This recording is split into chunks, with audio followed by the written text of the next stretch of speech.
کہتا ہے قرآن؟ بسم اللہ الرحمن الرحیم۔ کیا کہتا ہے قرآن؟ میں اس پروگرام کا میزبان ہوں، ڈاکٹر حسن رضوی۔ رمضان مبارک کے سلسلے میں یہ تفسیر قرآن کا پروگرام ہے، اور میں آج آپ کی خدمت میں سورہ واقعہ کا ترجمہ اور تفسیر پیش کرنا چاہتا ہوں۔ یہ سورہ واقعہ 27ویں پارے کا 56 نمبر سورہ ہے۔ واقعہ یعنی قیامت کے واقعے کا بیان والا سورہ۔ اس سورہ کی خصوصیات اور فضائل یہ ہیں کہ حضور اکرم نے فرمایا، جو شخص سورہ واقعہ کو پڑھے گا سمجھ کر، اس کے بارے میں لکھا جائے گا کہ یہ غافلین میں نہیں ہے، کیونکہ یہ سورہ کے مطالب اتنے چونکا دینے والے ہیں کہ انسان اگر ان کو پڑھتا ہے تو وہ اللہ اور آخرت سے غافل نہیں رہ سکتا۔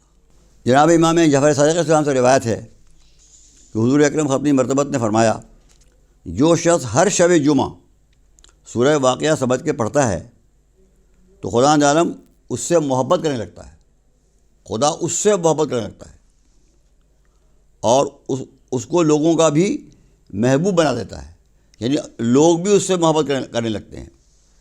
اسے دنیا میں کوئی تکلیف نہیں دیتا، کوئی تکلیف اسے نہیں پہنچتی، فقر و فاقے کی آفت اس پر نہیں آتی، فقر و فاقے سے بچ جاتا ہے۔ روز قیامت حضرت علی کے ساتھیوں میں شامل ہوگا۔ اس سورہ کا خاص تعلق حضرت علی سے ہے، کیونکہ آپ اس سورہ کو بہت زیادہ پڑھا کرتے تھے۔ یہ جو میں نے حدیث پڑھی، یہ کتاب ثواب الاعمال اور تفسیر نور الثقلین جلد 5 سے پڑھی۔ اس سورہ کا ایک نام ہے سورہ غنا، تفسیر روح المعانی جلد 27۔ یعنی یہ جو سورہ پڑھتا ہے جو آدمی اس سورہ کو کثرت سے، وہ مالی اعتبار سے غنی ہو جاتا ہے، فقیر نہیں رہتا۔ تو اس سلسلے میں ایک واقعہ لکھا ہے کہ آخری زمانے میں حضرت عثمان اور حضرت عبداللہ ابن مسعود میں آپس میں کچھ ناراضگی ہو گئی، جھگڑا ہو گیا۔ حضرت عثمان کے خلیفہ تھے، انہوں نے حضرت عبداللہ ابن مسعود کا وظیفہ بند کر دیا۔ وہ بیمار ہو گئے۔ جب بیمار ہو گئے تو حضرت عثمان کو خیال آیا، تو ان کے پاس گئے اور جا کر پوچھا کہ کیوں پریشان ہو؟ اب وہ سمجھتے تھے کہ شاید وہ یہ کہیں گے کہ میں فقیری کی وجہ سے پریشان ہوں تاکہ آپ میرا وظیفہ جاری کر دیں۔ تو انہوں نے پوچھا کیوں پریشان ہو؟ عبداللہ ابن مسعود نے کہا، اپنے گناہوں کی وجہ سے، موت قریب ہے، مجھے اللہ کے سامنے پیش ہونا ہے اور مجھے اپنے گناہوں کی پریشانی ہے کہ مجھے اس کا جواب دینا ہوگا۔ حضرت عثمان نے پوچھا، تمہارا دل کیا چاہتا ہے؟ فرمایا، اللہ کی رحمت کو چاہتا ہے کہ اللہ کی رحمت میری شامل حال ہو جائے اور میرے گناہ معاف ہو جائیں۔ حضرت عثمان نے فرمایا، اگر اجازت ہو تو طبیب کا انتظام کروں؟ حضرت عبداللہ بن مسعود نے فرمایا، طبیب ہی نے تو مجھے بیمار کیا ہے۔ حضرت عثمان نے پوچھا، اجازت دو تمہارا وظیفہ بیت المال سے لے آؤں؟ اب وہ آخری بات پہ خود آ گئے اپنے منہ سے کہ میں وظیفہ تمہارا لا دوں؟ فرمایا، جب اس کی ضرورت تھی تو تم نے اسے روک دیا تھا مجھ سے، آج مجھے اس کی ضرورت ہی نہیں، اب تم مجھے دے رہے ہو، اب میں مرنے والا ہوں، مجھے کیا ضرورت ہے پیسے کی؟ حضرت عثمان نے فرمایا، چلو تمہارا وظیفہ تمہاری بیٹیوں کے کام آئے گا۔ عبداللہ بن مسعود نے فرمایا، میری بیٹیوں کو اس کی ضرورت نہیں ہے، کیونکہ میں نے ان کو سمجھا دیا ہے کہ روز سورہ واقعہ پڑھا کریں، کیونکہ میں نے جناب رسول خدا سے خود سنا ہے، جو شخص رات کو سورہ واقعہ پڑھتا ہے وہ کبھی مفلس نہیں ہوتا، کبھی فقیر نہیں ہوتا، لہٰذا میری بیٹیوں کو ضرورت نہیں ہے۔ انہوں نے وظیفہ لینے سے انکار کر دیا۔ تفسیر مجموع البیان جلد 9۔ اب ہم اس سورہ کو شروع کرتے ہیں۔ سورۃ الواقعہ، قیامت کے واقع ہونے کے بیان والا سورہ، 56 نمبر سورہ ہے۔ بسم اللہ الرحمن الرحیم۔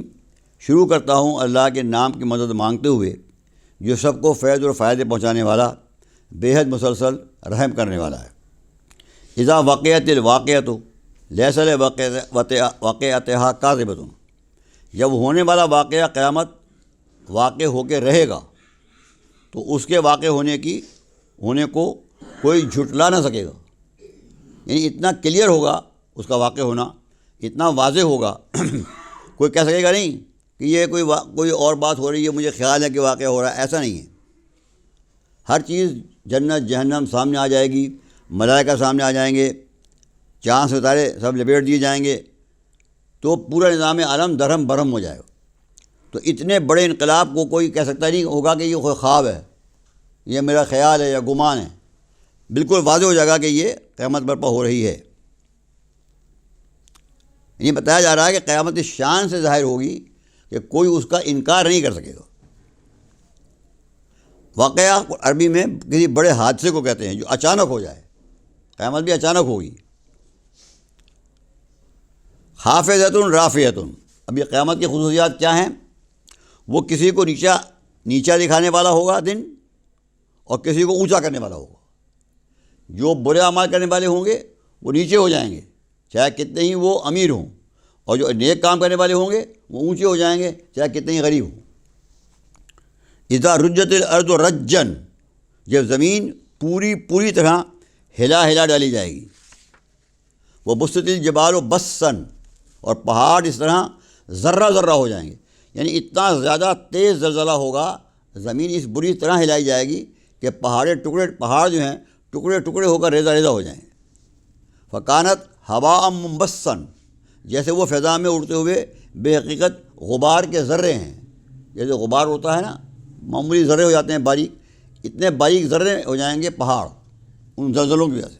کتنے شدید زلزلے ہوں گے، اب ان کو کون، اتنے شدید زلزلے آئیں، پہاڑ غبار بن جائیں، کون انکار کر سکتا ہے کہ یہ ہو نہیں رہا ہے واقعہ۔ وَكُنْتُمْ أَزْوَاجًا ثَلَاثَةً، اس وقت تم سب 3 گروہ ہو جاؤ گے۔ اب بات شروع ہوئی اصلی، اتنے تمام اہتمام کے بعد فرمایا اب کیا ہوگا کہ تمام انسان جو ہیں وہ 3 حصوں میں بڑھ جائیں گے۔ فَأَصْحَابُ الْمَيْمَنَةِ مَا أَصْحَابُ الْمَيْمَنَةِ، کچھ ہوں گے دائیں طرف والے جو دائیں طرف کر دیے جائیں گے۔ تم کیا جانو دائیں طرف والے کتنے خوش نصیب لوگ ہیں۔ دائیں طرف والے وہ ہیں جو کامیاب لوگ ہیں۔ یہ وہ لوگ ہیں جن کی نیکیوں کا پلہ برائیوں کے مقابلے میں بھاری ہوگا، جن کی نیکیاں غالب ہوں گی۔ جیسے کہ قرآن میں فرمایا ہے دوسری جگہ کہ من خفت موازینہ، من ثقلت موازینہ، جس کی نیکیوں کا پلہ بھاری ہوگا وہ ہوا فی عیشۃ راضیہ، وہ زندگی میں ہوگا جس سے وہ راضی ہوگا۔ یہ ہیں اصحاب یمین، دائیں ہاتھ والے، کہ جن کی نیکیوں کا پلہ بھاری ہوگا ان کو اللہ دائیں طرف کھڑا کرے گا۔ اور پھر تعریف کی اللہ نے کہ ما اصحاب المیمنہ، کیا شان ہے ان کی جو دائیں طرف والے ہوں گے۔ واصحاب المشأمۃ ما اصحاب المشأمہ، پھر بائیں طرف والے، تم کیا جانو بائیں طرف والے کتنے بدبخت ہیں۔ یہ وہ ہوں گے یا تو جن کی نیکیاں ہوں گی نہیں، برائیاں ہی برائیاں ہوں گی، یا ان کی برائیوں کا پلہ بھاری ہوگا، نیکیاں ان کی ہلکی ہوں گی۔ یہ ہوں گے بائیں ہاتھ والے۔ مشرکین بھی، کفار بھی، منافقین بھی، فاسقین بھی، ظالمین بھی، فاجرین بھی، یہ سب بائیں ہاتھ والے ہوں گے۔ اصحاب یمین جو دائیں طرف والے ہوں گے اس کے بارے میں فرمایا مولانا کائنات امیر المومنین نے کہ وہ لوگ ہوں گے کہ جو قرآن مجید کو مانتے ہوں گے، عمل کرنے کی کوشش کرتے ہوں گے۔ لوگوں کا خیال ہے کہ مومن زنا نہیں کرتا۔ کسی نے حضرت علی سے پوچھا کہ لوگوں کا خیال ہے کہ مومن زنا نہیں کرتا، شراب نہیں پیتا، سود نہیں کھاتا، کسی کا خون نہیں بہاتا، اور بعض اوقات دل تنگ ہوتا ہے کہ جب میں سوچتا ہوں کہ ایک شخص ہم جیسا نمازی بھی ہو، دعائیں بھی مانگتا ہو، ہمارے ساتھ سلسلہ نکاح بھی رکھتا ہو، احکام وراثت میں ہمارے ساتھ شریک ہو، باوجود اس کے کسی ایک گناہ کی وجہ سے ایمان سے نکل جائے۔ آپ نے فرمایا تم سچ کہتے ہو، لیکن میں نے جہاں سورہ خدا سے سنا ہے، قرآن مجید میں اس کی دلیل سورہ واقعہ کی آیات میں موجود ہے، جن میں خدا نے وہ 3 طبقات میں تقسیم فرمایا ہے: اصحاب یمین، اصحاب شمال اور سابقون۔ بس سابقون سے اب تیسرا گروہ آگے آئے گا، ایک دائیں طرف والے ہوں گے اور ایک بائیں طرف والے ہوں گے۔ اور اس کو فرمایا اگلی آیت میں فرمایا کہ والسابقون السابقون اولئک المقربون، اور نیکیوں میں آگے بڑھ جانے والے، یعنی اتنی نیکیاں کی انہوں نے کہ ہر نیکی میں آگے، نماز پڑھی تو اول وقت پڑھی، زکوٰۃ دی تو جتنا زیادہ سے زیادہ دے سکتے تھے زکوٰۃ دی، لوگوں کے ساتھ نیکی کی، سچ بولا ہمیشہ، کبھی جھوٹ نہیں بولا، کبھی کسی کا مال نہیں کھایا، کبھی کسی کو تکلیف نہیں پہنچائی، کسی کو نقصان نہیں پہنچایا، ہمیشہ فائدہ پہنچایا۔ یہ لوگ جو بہت اعلیٰ قسم کے نیکیوں میں زیادہ بڑھ جانے والے آگے، یہ ہیں السابقون السابقون، نیکیوں میں آگے بڑھ جانے والے۔ اولئک المقربون، وہ تو خدا کے خاص مقرب بندے ہیں، وہ اللہ کے قریب ہوں گے، اللہ کے تخت اور اللہ کے عرش سے قریب ہوں گے، اللہ کی خاص خاص نعمتیں پانے والے، بہت زیادہ عزت والے ہوں گے۔ فی جنات النعیم، وہ نعمتوں سے بھری سرسبز و شاداب جنت کے گھنے باغوں میں ہوں گے۔ قیامت ہوتے ہی وہ جنت میں چلے جائیں گے، وہ ان کا حساب کتاب بھی نہیں ہوگا، کیونکہ ان کی نیکیاں اتنی بھاری ہوں گی، اتنی زیادہ ہوں گی، برائیاں برائے نام ہوں گی۔ فرمایا تھا علی نے، رسول خدا نے فرمایا اس آیت میں سابقون سے مراد انبیاء و مرسلین ہیں، اور میں، حضرت علی فرماتے ہیں میں خیر السابقون ہوں، سارے آگے بڑھنے والوں میں سب سے بہتر ہوں۔ اس لیے برہان کی ایک روایت میں ہے کہ اس سے مراد حضرت علی ہیں، اور پھر اس کے بعد ان کے شیعہ ہیں۔ بعض مفسرین نے لکھا پہلے سابقون کے معنی ایمان میں ثبات کرنے والے، دوسرے سابقون کے معنی جنت کی طرف سب سے پہلے آگے بڑھ جانے والے اور بلند درجات پانے والے۔ اصلی نمونہ تاریخ کے اعتبار سے بھی ثابت ہے کہ سب سے پہلے ایمان لانے والے حضرت علی تھے، کیونکہ جب غار حرا میں پہلی وحی اتر رہی تھی پہلی مرتبہ، تو حضرت علی فرماتے ہیں ارا نور الوحی، میں وحی کے نور کو دیکھ رہا تھا، میں رسول کے ساتھ تھا، وہ اشم و ریح الرسالہ، اور رسالت کی خوشبو کو سونگھ رہا تھا۔ وہاں تو کوئی نہیں تھا رسول کے ساتھ حضرت علی کے، جب وہاں آپ ایمان لائے، اس وقت آپ نے ایمان کا اعلان کیا، تو آپ السابقون میں سب سے اول ہیں، سب سے آگے ایمان ہیں، سب سے آگے، سب سے پہلے ایمان لانے والے ہیں۔ تو یہ سابقین ہیں، سب سے آگے بڑھ جانے والے۔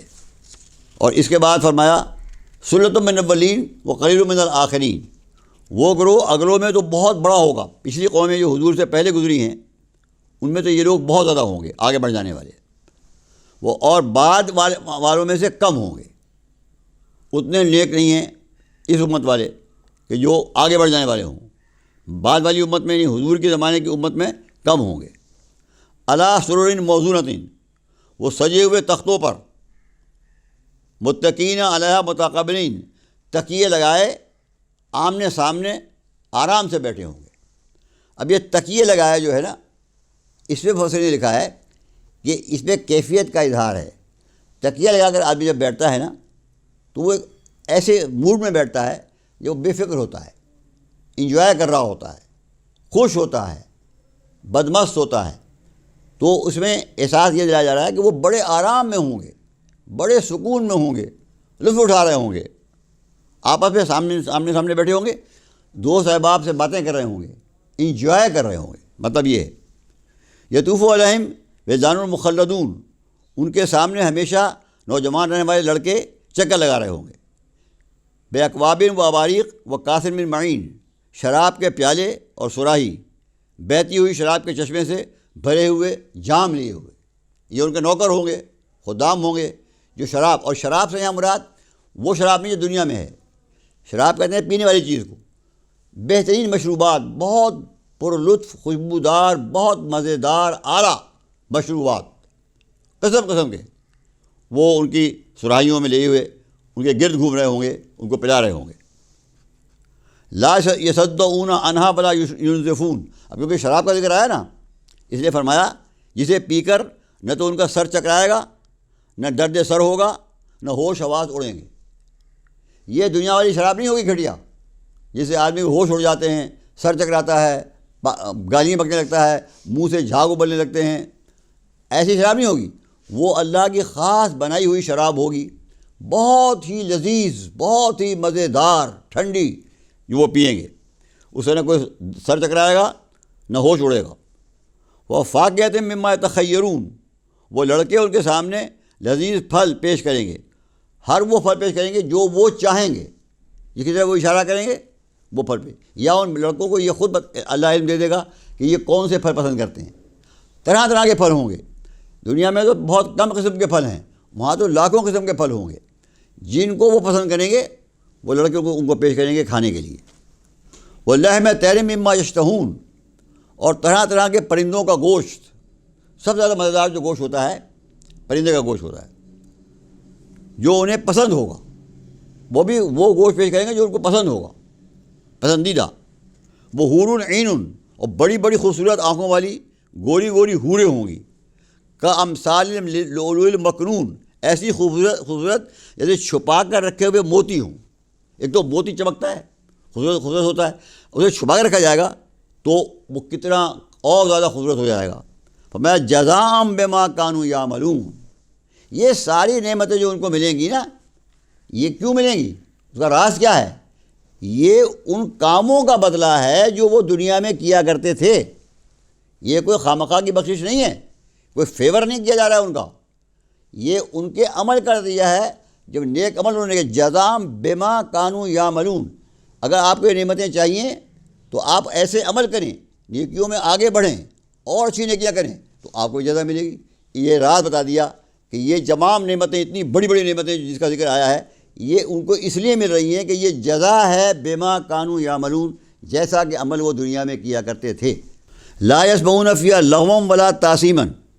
وہاں وہ کوئی بیکار، بیہودہ، گندی، گناہ گار بنانے والی بک بک نہیں سنیں گے.